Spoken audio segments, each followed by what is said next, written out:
மாமா உங்களுக்கு பிடிக்குன்னு வெள்ளாட்டு கறி எடுத்து பண்ணணுங்க. வெள்ளாட்டு கறியா? சரிடி பட்டு. மாமா இந்த சோறு குழம்பு மாதிரிதான் நம்ம புருஷன் கொண்டாட்டி உறவும், உங்களுக்கு தெரியுங்களா? அப்படியா? எப்படி சொல்ற மயிலு? பின்ன என்ன மாமா, சோறு இல்லைன்னா குழம்பு மட்டும் தனியா சாப்பிட முடியுமா? இல்ல குழம்பு இல்லாம சோறு மட்டும் தனியா சாப்பிட முடியுமா? ரெண்டும் சேர்த்து சாப்பிட்டா தானே டேஸ்ட் நல்லா இருக்கும். அந்த மாதிரிதான். சரி அதெல்லாம் இருக்கட்டும், இதுல யாரு புருஷன் யாரு பொண்டாட்டி? என்ன மாமா நீங்க, சோறு தான் புருஷன் குழம்பு தான் பொண்டாட்டி, இது கூட தெரியாதா? பட்டு டெய்லி ஒவ்வொரு குழம்போட விதவிதமா சாப்பிட்டா நல்லா இருக்கும்ல பட்டு.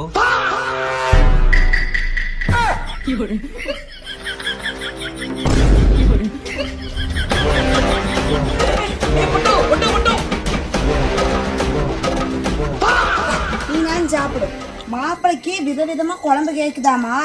2 நாளைக்கு